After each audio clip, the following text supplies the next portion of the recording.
Hi, I'm Alvin, And I'm Marcy.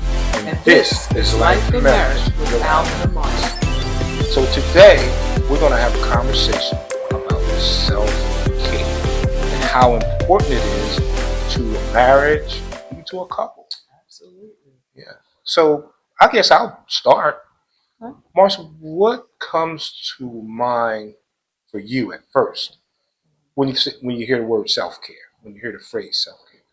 When I hear the word self care, I think about how important it is for me to be physically healthy, mentally healthy, spiritually healthy, and emotionally healthy. So, whatever that means specifically for me, that's what I need to do so that I am able to be here for my spouse, my husband, and my family. Yeah, that's interesting because that seems to cover the realm or lines of self care. Hmm. All four of those that you mentioned: emotional, spiritual, mental, and physical. Hmm. So for me, when I think of self care, it could be as simple as going to the barber shop and getting my hair cut. Well, getting my beard done. I sometimes neglect myself. And I hear you when you say getting things, getting yourself ready to help Right. others, but sometimes we neglect ourselves. Yeah, we do. And so going to the barber shop, Hmm. sitting back in the chair and letting the barber do his things, I've got my eyes closed, I'm listening to the music. Hmm. That's one of the times that I can truly say is for me, and so Hmm. I enjoy that Yeah. time. Yeah. Yeah. So I mean, so physically, now there's a area that I know I can do better in Absolutely. I agree. because it is important that you physically take care of yourself. Yeah. You know, men, we are our own worst enemies. And when it comes to going to the doctor, Mm. getting annual checkups, you know, when we think about things that could be avoided, prostate cancer, Hmm. uh, black men are more likely to die of prostate cancer Wow. than any other race of men. Wow. One thing is that we don't like to go Go to to the the doctor. doctors. And so, prostate cancer is one of those cancers. If you catch it very early, Hmm. the likelihood of survival is far greater than you Right. expect. But you won't know until you go to the doctor, Hmm. man, and get yourself checked out. We cannot take care of our Hmm. families without taking care of ours. So, And that goes for women as well. If you have not had a mammogram, you need to be talking to your doctors. If you have a family history of breast cancer or uterine cancer, talk to your gynecologist, talk with your medical doctor, and see where you should be far as getting those done on an annual basis. yeah. And going to the gym doesn't hurt.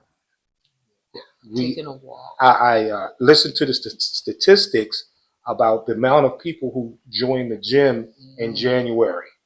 And by March, you can get on any machine that you want Yep. because it's all free. But we have to do better. Hmm. Physically, we have to take care of ourselves. Those of you who are out there who do take care of yourself physically, pull somebody aside, pull somebody along and help them along. And what about our eating habits? Yes. All this fast food that they have available is not good for us. No, no, not at all. Fast food, and it's even how we prepare our foods at home. Exactly. So we Exactly. have to be very conscious Hmm. of what we eat, and Absolutely. we there's a lot of things that we like. For Hmm. instance, around here we try to do Meatless Mondays. meatless That Mondays. means no meat. We're just going to have a vegetarian meal, whether it be chickpea curry over rice or. You would be surprised Yeah, it's delicious. what you could come up with, and it tastes delicious, and you won't even miss the meat. Hmm. So little things like that can help you you know, improve self-care. So we have to be conscious of that. Self-care is physically is very important. Right, and I want to give a shout out to our pastor Deanne Johnson. She did a wonderful Bible study a couple weeks ago where she talked about how our body is our temple, and God commands us in His Word that we should take care of it. Yeah, amen. And that's true. How about you? You got something? Well, we talk about mental health? How important that is? Mental health. Mm. Wow. So I like to say this. God created heart surgeons and brain surgeons, all kind of doctors to take care of our physical being. But our mental being is just as important to God. So He has put people in places to help our mental health get better. Yeah, and actually, Pastor Deanne also talked about renewing our mind when we're bogged down with a lot of stress, whether it be work or just family life, because life is lifing. We need to take care of our mental health as well. Absolutely. And you say the word therapy, and people cringe. But you and I know there have been situations in our lives, therapy and counseling, and we've talked about this before. There's been situations in our lives that we can truly say that counseling and therapy was a great tool to help us through some of the challenges that we've been through. Absolutely. We have to find ways to unwind, whether it be listening to music, going for a walk, or doing a hobby or something. I love putting puzzles together. Yeah. And to me, that is my escape from everyday stuff that's going on in life, and I could just focus on that puzzle and not think about issues that I may be dealing with or stressors that are going on. Yeah, and what does it say? What does it do in your brain there? It makes The endorphins. Endorphins, that's what they call them. Yeah. Get those endorphins working. Yeah, taking a good walk that does it. Yeah, yeah, yeah. I want to add in this a little bit. I don't think we listed this. Is proper rest. Oh, absolutely. Now, one, that's not one of my issues because I can lay prone and I'm out. Okay, I don't have that issue, but I know a lot of people that do. So, a lot of that could be stress related or health related. Right, right. And there's nothing wrong with taking naps. A matter of fact, they recommend that you take a nap, not an all day nap, because that turns into sleep because you can't sleep at night. Right. But taking a nap, a short nap, revitalizes you so much. And so, yeah, we have to get our proper rest. And that is part of your mental health, really. Because if you're tired, you can't think straight. That's true. You can't focus. Right. And so, yeah, get rest is a part of your mental health. Absolutely. And don't be afraid to, like Alvin said, seek professional help if you're feeling stressed. There's nothing wrong with going seeing a therapist and actually talking through whatever it is that you're dealing with. Many churches have ministries, whether it be grief or whether it be a loss of a job or whatever it may be. Find someone professionally that you can talk to about any issues to help you come to a resolution to whatever it is that you're going through. So I wanted to add. Go ahead. I'm sorry. I mean, because we can stay on mental health for a long time. Absolutely. Because there's an opposite side of not seeking counseling. There's an opposite side of not seeking therapy because your mental health, it can affect your physical health. It all plays together. And a lot of us do not like to take care, again, our physical health. You say therapy to somebody, I'm not crazy. That's the first thing that comes up. I'm not crazy. But yet we seek other ways, self-medication, to seemingly calm us down. And that runs into a whole another issue. But I heard it described one time about, say you had a closet, and say, for instance, every problem or item represented an issue that you're dealing with, and you're putting it in this closet. So the closet fills up to the point where you can no longer close it and it busts open, and then there's all your problems, Yes. falling on you because you come and to a point where you're hitting the wall. Yeah. Can't So take it it's no not more. healthy. It's to not do healthy that. at all. Mm-hmm. So we kind of touch a little bit too about emotional health and how important that is to find a happy place, whether it be going fishing. I know you like to fish. Love to fish. Yeah. So what does it do for you? I'm a deep sea fisherman. I like to deep sea fish. And so when you're out on the water and there's nothing else around you but water, it just puts you in a place of humbleness, first of all. Right.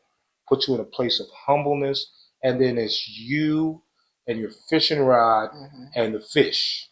And it just, what the joy that it brings to you to be out there, whether you are a sports fisherman, and I'm not a sports fisherman. I like to keep, Right. And it just does something for me that is almost unexplainable. But when I come back from a fishing trip, it's like the world's taking the world off my shoulder. Wow, wow. Because I've heard it say that, finding your happiness or a happy place could be a temporary feeling. So it's best to look for what brings you joy. So Yeah. you're saying that fishing brings you joy. Fishing brings me joy. So what's the difference? Joy and happiness to you? Well, happiness, I agree. It could be a temporary situation. Joy, it just brings you to a place where you're just like in a good space, that you're enjoying what you're doing, whether it be a hobby or whether it's helping someone. Yeah. What brings you joy, what brings you happiness in your heart, makes you feel good.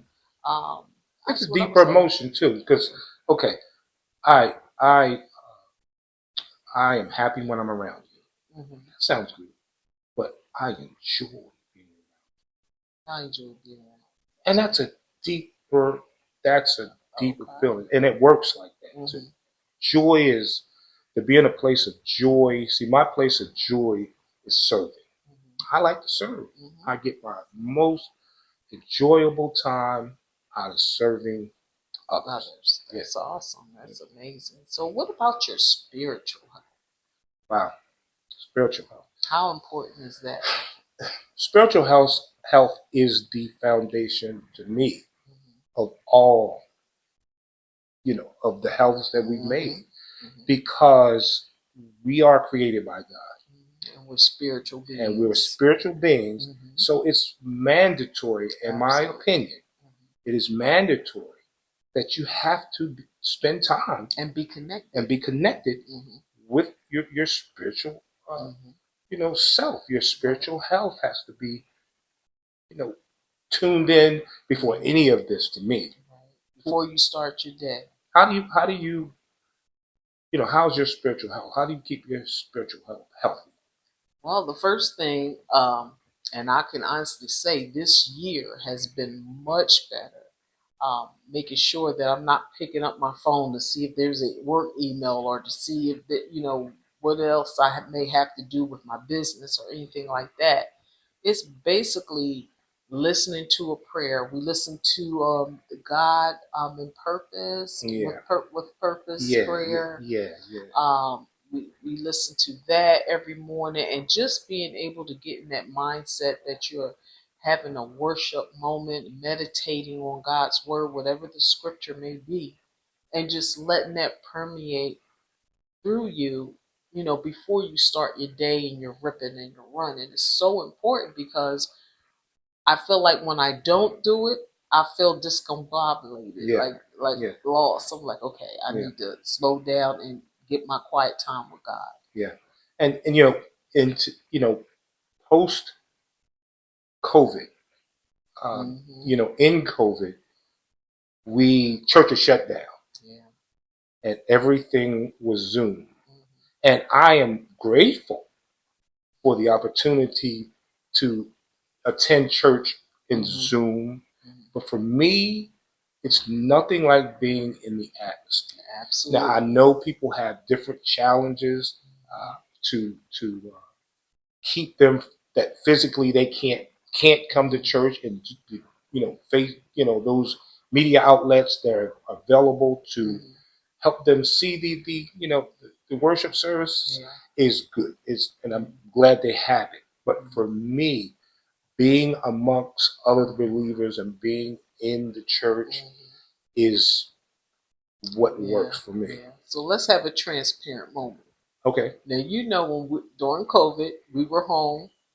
It got so comfortable Mm. being at home till we were cooking breakfast while watching service In our in our pajamas. pajamas. Yeah, I yeah, said, you know what? It got to a point I'm like, we got to get back to yeah. We church. gotta get We're back to getting church. too comfortable with this. I understand that we have to do this, but I need COVID to hurry up and Get get going. out, Yeah. get out of And here. your choice is your choice. But I recommend if you are still stuck in the COVID stage and you are able to get out to church, go back to church. Go back to church and just be amongst the believers. Yeah. That is a part of your spiritual health. Right. To be among the believers and be able to, uh, we're created to have relationships. Yeah.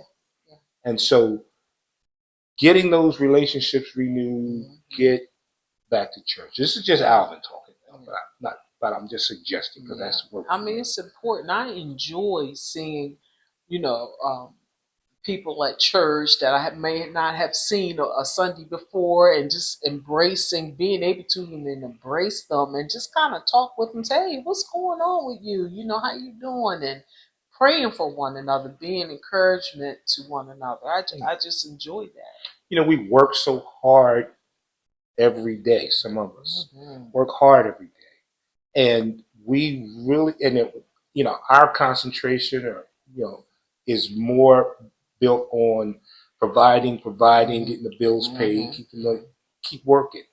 But if you neglect yourself, and self care gets a bad rap. Yeah. Self care gets a bad rap because it sometimes is looked at as being selfish. Mm-hmm. But I like my quiet time, and I know you do. Absolutely. I need it. I mean, just today went to get my hair done, and the ride to my hairstylist, listening to some music, that is so relaxing to me. Just quiet, just me in my car singing off note, off key, but still, that's my time for me to just be one with me. Yeah, You know. yeah, and you have to practice it. Again, I said I like to go get my beard done, but at a point, I was just doing my beard at home, doing my beard at home as a regular part of the routine, until you convinced me go back to the barbershop. Take that time to go back to the barbershop and spend that time with Yeah, you yourself. deserve it. You deserve it. And it's something that you have to practice. I know Mm-hmm. you used to talk. You told me you've been doing it for a long time, Mm-hmm. taking self time in your room. And tell me about that a little more. Well, as a teen, I guess I was I don't know what you would call me, shy, or you know. Introvert? Were you an introvert? I like people, but I my social battery, like my sister says, it gets low sometime, and I need to be by myself to kind of recharge my battery. But as a teenager, that was my escape. I would listen. Look, I had my Earth, Wind, and Fire records, Stevie Wonder, some Parliament Funkadelic, all those, and just playing my music, just me in my room, peaceful. And some of the younger people are going, "Who?" Yeah, No, Parliament no, Funkadelic. but they sample it. But go ahead. Yes, they are. But I want to kind of bring this thing together. So we're saying self care is important in a marriage, right? Yes. Is that, you agree with that? Yes. Okay. Absolutely. So to you, why is it important for you to have self care and be in a marriage and have a marriage? How does that look to you? Self care when it comes to marriage. Hmm. Well, again, like you said earlier, you cannot consciously or you cannot take care of yourself or you can't take care of others unless you take care of yourself. And I'm not just talking physically. Yes, that's true. Going through the steps that we're talking about. Physically, yes. Mentally, we're not built to handle everything that comes our way. Right. And so mentally, you have to, I have to do things that mentally uh, enrich me. So, again, the barbershop, I like to go to men's fellowships and men's Bible studies, things that I can identify with people, of the same mindset. I like vacations. Oh, love vacations. Put me on a beach anywhere, long as the water's nice and blue and some shade and something cool to drink. I'm a happy camper. Yeah, and when you're working or whatever you do in the ministry, I like to always see my pastors. I always love to see my pastors. Does your heart good to see them get away? Yeah, letting their hair down and just enjoying being. They give so much, and so if you're a person, you give, you give, you give, you give. Yeah. You have to take time to yourself. Absolutely. Self-care in a marriage, I can't say enough about it. It's just so important. And it is not being selfish. It's taking care of you, making sure you're good, so you're good for your spouse and you're good for your family. Absolutely. We said something the other day, or on another episode, is a happy house. How did we have it? Happy spouse, happy house. Oh, no, happy spouse, happy life, or happy wife, happy spouse. But the better way to say it is happy spouse, house, happy house. So if we are happy, we are joyful, then the whole household is joyful. Absolutely. Wonderful conversation. Yeah, real good conversation. Yeah, so folks, take care of yourself. Take care of yourself. There's only one you. Yes, yes. And you know you better than anyone. And so take a vacation, go to the doctor, go back to church. It's okay. Yeah, it's okay. It's safe, And so we we thank you for joining this conversation. We really, really think it's important to have self-care. Absolutely. Again, she said it's not selfish. It's not. And so we thank you again for joining us. We look forward to seeing you again. And I'm Alvin. And I'm Marcy. And this is Life in Marriage with Alvin and Marcy. See you next time. Take care. Don't forget to like, subscribe, and follow us on all of our social media platforms. Thanks for watching.